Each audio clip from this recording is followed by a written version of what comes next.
Hello and welcome to another edition of Now You Know. My name is Dale Wilson for Peninsula Area Public Access. Our guest today is Dr. John Mars. Dr. Mars is one of the premier political pontificators on the peninsula. Now that's hard to say. But we are happy to have John come back with us again and weigh in again on the political scene and some other topics that we'll be getting to in just a moment. John, how have you been? Fine. Been a good spring so far. What has let me ask you this. Have you had the flu like almost everybody else No, this spring? I've escaped that. Do you take your flu shot every year? I have taken my wife insists on it. You may be sure I will from now on too, and I recommend all of you do too. I spent 2 weeks of just. The only good thing about it was the 2 days I had laryngitis. My wife loved it. I couldn't say a word. John, we're heading into a heavy political season, and some local, state, and national elections are going to be on tap. So start on the local scene and tell us how you see some of the local races shaping up. Well, if you mean Clallam County as the local seat. Right, city and county, right. yes. Ron Richards, now, mind you, we are talking at the beginning of May, and so this will be viewed later on, and the viewers will see this after the time when the candidates have all become official candidates. At this hour, we have 3 candidates who have announced for County Commissioner in District 2, which is Port Angeles. I should say it's most of Port Angeles, including the eastern part of Port Angeles towards Sequim. Western part of Port Angeles is in District 3. The candidates are Republicans Maggie Roth and Gabe Reigard and Democrat Ron Richards. Now, is Reigard the fellow from the Axeman? He is. He's a TV reality show. Shaves with an axe, looks like. I suppose. I guess if you're going to be an Axeman, you need to pretend that you're doing that anyway. Exactly. Right? It looks good on camera. Right. He's the latest entry into the race. We don't know at this hour who else might show up. But Reigard's entry requires that a primary election be held in District 2. If it had been only Maggie Roth and Ron Richards, then there would have been no need for a primary. Now we have 3 candidates, so there would be a primary election, which means that we have a primary to pick the top 2, who would then go to the voters in the November election for the final decision. So even if it's 2 of the same party, it'll be the top 2, no matter who they are. Even if it's right, no matter who, no matter what party, regardless of party. Well, talk about these candidates from what you know about them. How would you? Well, Maggie Roth is a longtime Republican. She's been active. She's a precinct committee officer for the Republicans. She ran for this same office against incumbent Mike Chapman 4 years ago, and obviously was defeated at that time. She has also been a member of the recent County Charter Review Commission, and her husband was a former candidate as well. So Maggie is a staunch, solid Republican and is running again. Gabe Reigard is sort of a political unknown. Speculation is that he's decided to see if he can capitalize on his recent television celebrity. We have no idea how that will go. He represents logging interests in his personal life. He's a logger himself, obviously. I think, based on what I've been told, that he comes from a more conservative background than Maggie Roth does. So we may have a bit of. Is that possible?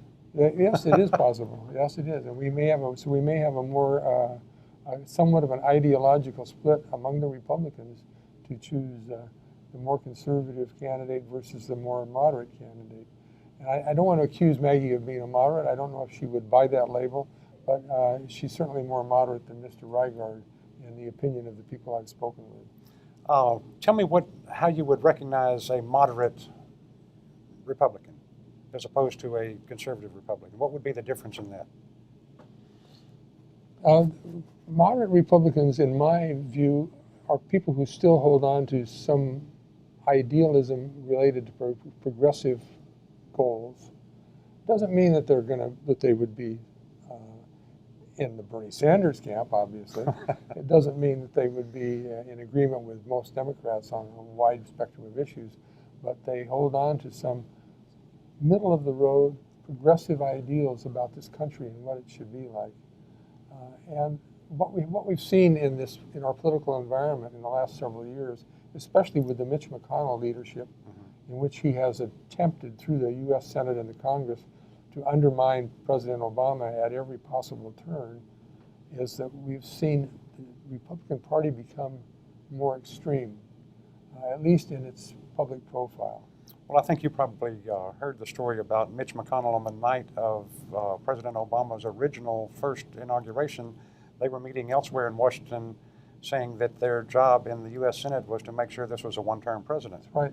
Meaning that the country can go to blazes and we're going to undermine this president. Well, they didn't succeed. Well, He became a two-term president, and yet Mitch McConnell is still sticking by the same credo and is blocking the Supreme Court nomination. and back at that time, the people who were running for office were suggesting that if they got elected, there would be $2 gasoline, that there would be single-digit unemployment, both of which have been achieved under President Obama, but they still can't find any way to give any credit for his presidency. That's true. Uh, And it's just political. I mean, to be frank about it, it's just political. Obviously, it's nothing new. I mean, what's new about it is probably that it's been so extreme in terms of the obstructionism. But the Democrats, on their part, of course, have tried to obstruct things that Republican presidents have wanted to do. have they been as virulent at it as we have seen in the last 8 years with Obama's presidency? There was a lot of virulence aimed at George W. Bush, but it stopped short of pure 100% obstructionism. But didn't every one of George Bush's nominees for courts get a hearing? Or Yes. And now they're talking about putting off. There's a vacancy on the Supreme Court now. That's right. And Mitch McConnell has refused to even consider any of the candidates that the president might throw up. And here is his reasoning. He says that the people should have a voice in the next Supreme Court nominee. I mean, wasn't he aware that the people elected this president 8 years ago and 4 years ago? Of course he was aware of that. But where's that reasoning? Well, you know, a justice from the Washington, D.C. Court of Appeal, if I have it right, has been put forward as the nominee, and he's considered to be a moderate.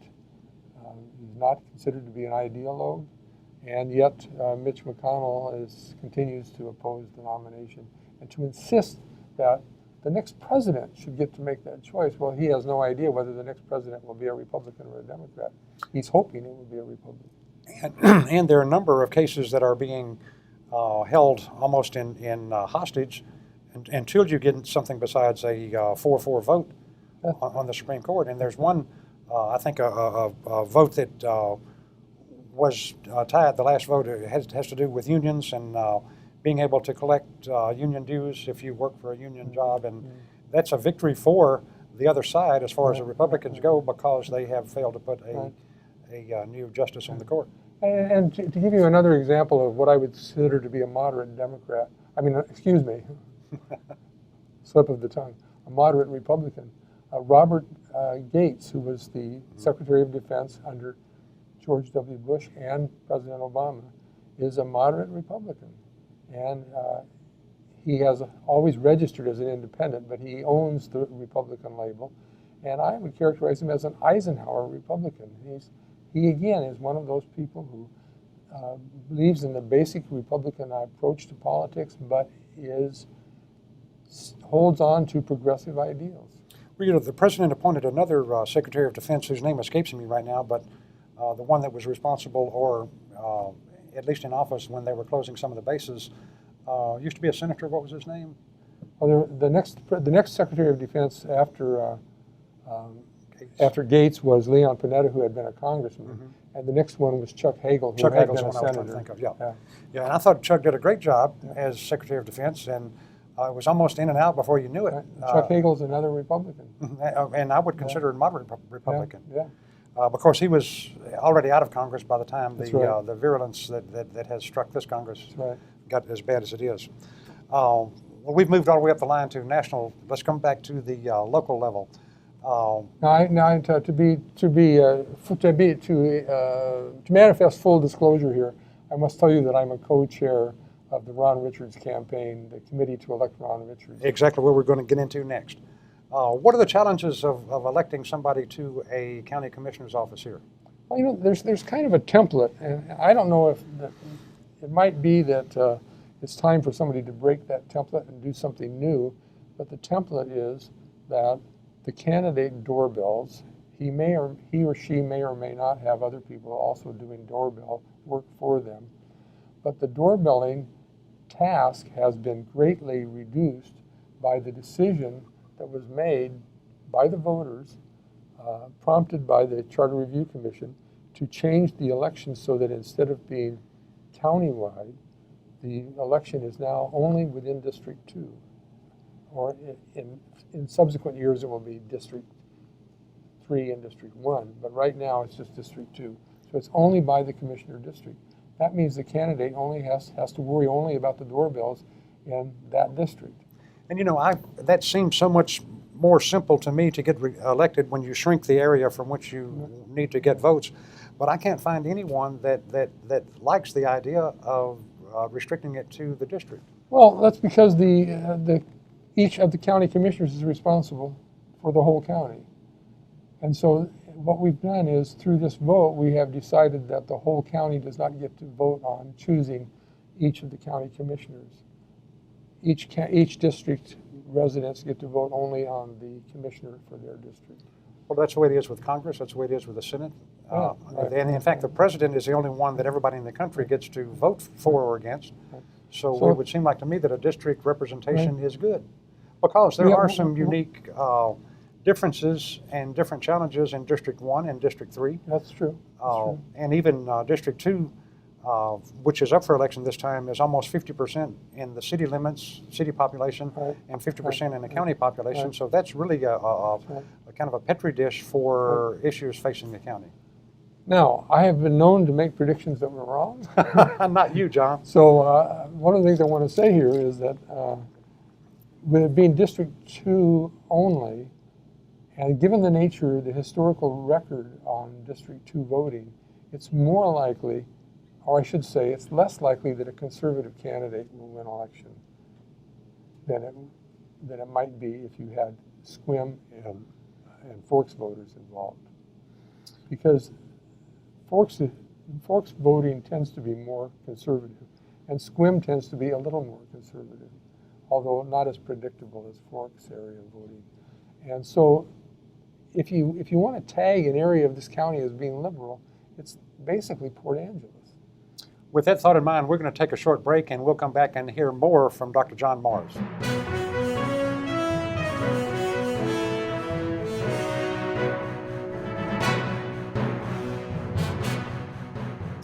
And we're back with Peninsula Area Public Access. I'm Dale Wilson, host of Now You Know.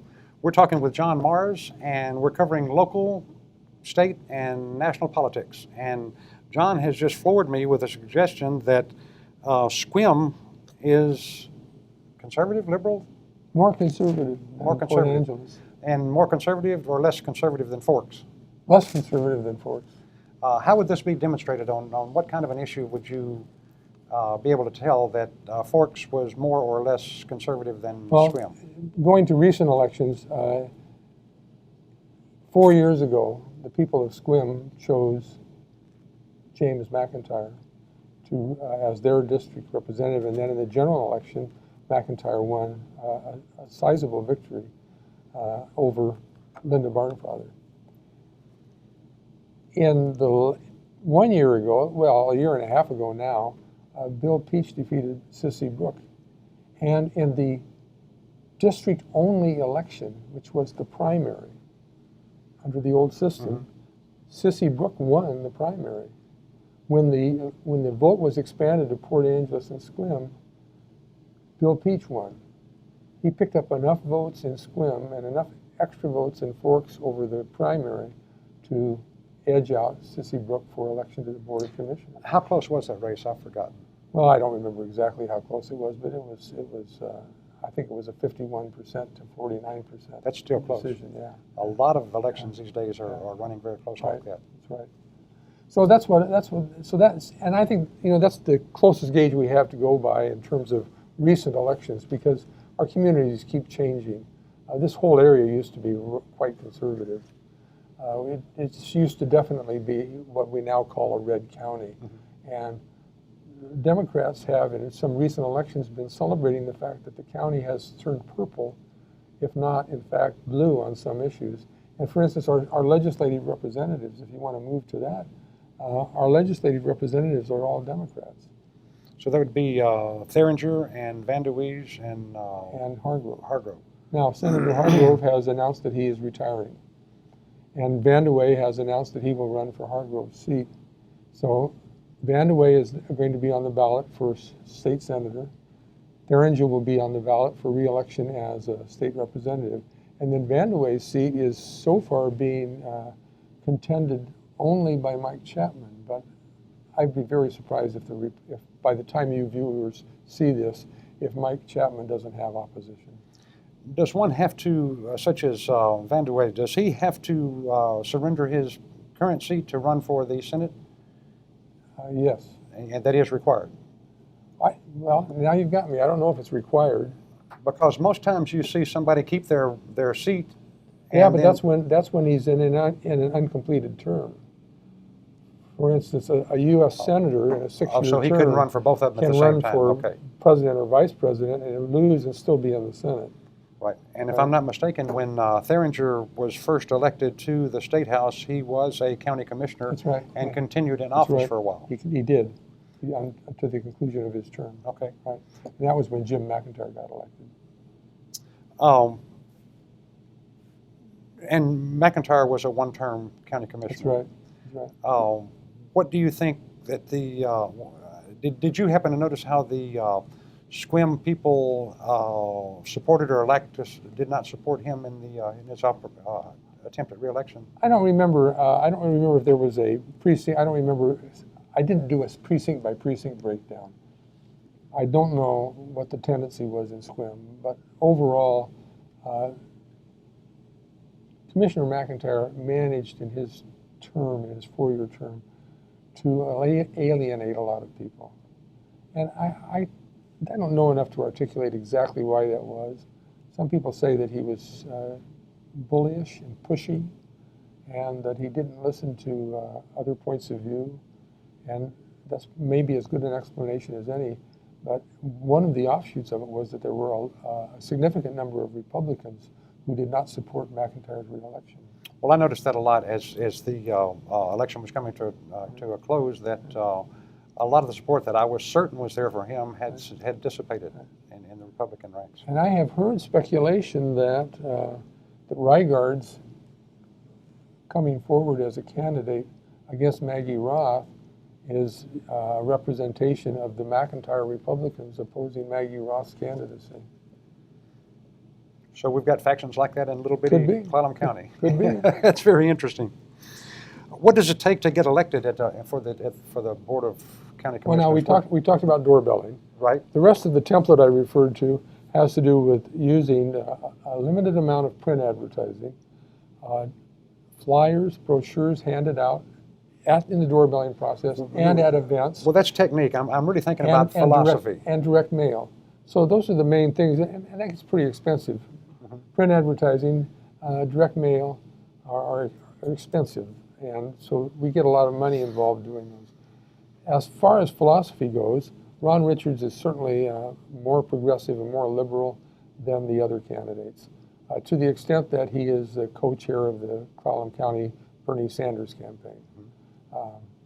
And so we have, in this coming election, based on the candidates we know of so far, we have a person I consider to be a fairly moderate Republican, a conservative moderate Republican, if you will, a conservative Republican, and a liberal Democrat. So we've got a choice. We do have a choice. It's definitely a choice. What sort of advice would you give Ron Richards to go into? Let me ask it another way. Would your advice be any different if he was doorbelling within the city limits and outside the city limits? No, I don't think so. Ron is a very ethical person, and he's also been prominent as one of those people who originated and continues to organize the STOP, Save the Olympic Peninsula, which is campaigning against the Navy's proposal to conduct electronic warfare on a continuing basis in Olympic National Park. there's a lot of people who are not necessarily conservative or liberal who have misgivings about the Navy's plan. Sure, sure. And if for no other reason than the effect it will have on tourism, when people now come out here for the peace and quiet of the forest, and if they're going to have 200 flights a day of Growler jets at 120 decibels, Right. they're not going to come back. That's right. That's right. If you've ever had the good misfortune to be nearby when a Growler jet went over, you will not soon forget how noisy they are. And Growlers are made by Boeing, I think. Okay, that's If you think so, I won't argue. okay.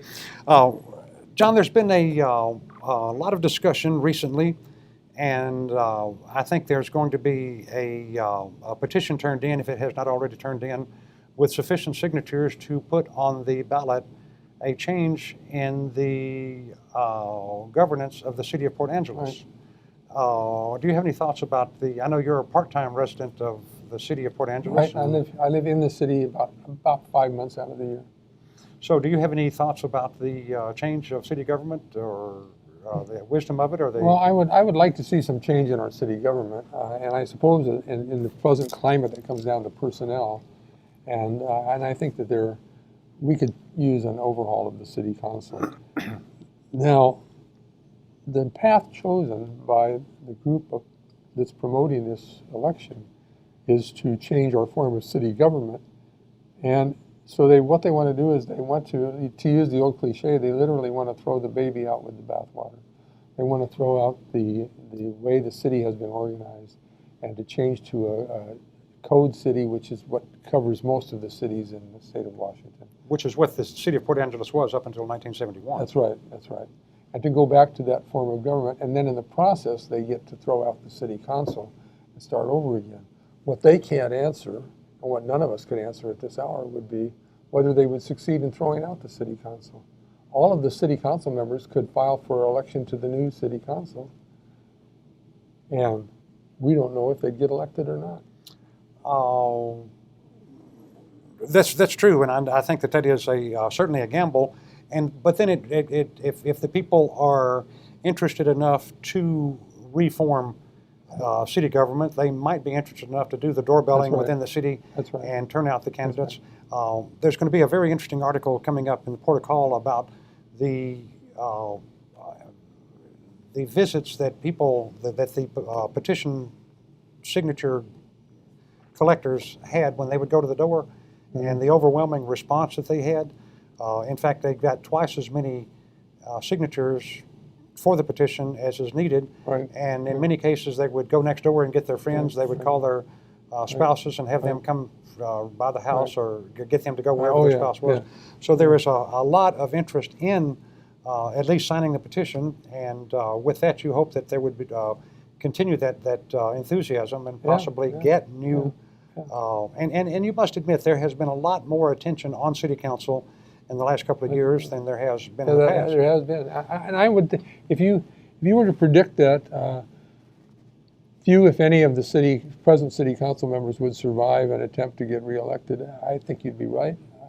That's the way I would read the political wind right now, and a lot of that has to do with an awful lot of publicity over the last several months, at least, if not over the last recent couple of years. It also has to do, in my opinion, with the failure of the cities to show leadership on some issues.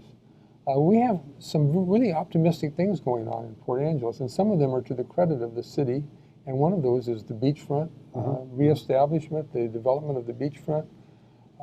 That's an incomplete job, in my opinion. We still have a large piece of property there. It's usually referred to as the Oak Street property, which needs to be developed in a way that augments the beachfront. And we're not on that path yet. It's privately owned. We don't yet know what use is going to be made of that. We need a city council that is oriented toward making the best of that for the future of the city and for the quality of life and tourism. Well, one of the things we know will not be, that Oak Street property will not be used for is a resort hotel, because the owner has included a codicil on the deed that says no one will ever build. If you buy this, you cannot build a hotel here. That's because the owner owns Olympic Lodge and has a vested interest in that And that's good business, but it's not Right. good for the city. Well, no, but it's not necessarily the case that this should be a hotel. And I shouldn't say it's not good for the city. Some in the city believe it's not good for the city. It's not necessarily the case that this should be a hotel. It needs to be some compatible development that augments the beachfront and tourism. Now, at the same time that I'm saying that the city council, in my view, has been guilty of some failures in leadership, we're getting leadership from PA, the Revitalized PA organization, from an organization called PA Can. Correct. And from, there was some effort before that in terms of repainting city buildings, which came from a group downtown of merchants, including Edna Peterson. All of these efforts are strong indication of bottom-up efforts to revitalize this city and to help us to all demonstrate that we love where we live. And I think that that's a very positive thing. What has bothered me about the city council has been their unwillingness to act on issues such as, well, they wound up acting on fluoride, but in the beginning they wanted to dodge it altogether. The Wild Olympics proposal, they have dodged. They've utterly dodged it. The school bond school proposal? bond issue, they utterly dodged that one. What could be more relevant to the city of Port Angeles than the school bond issue and the Wild Olympics proposal? John, we'll have to hold that till another conversation. Thanks again for watching Peninsula Area Public Access. Now you know. For Dr. John Mars, I'm Dale Wilson, and PA. Thanks.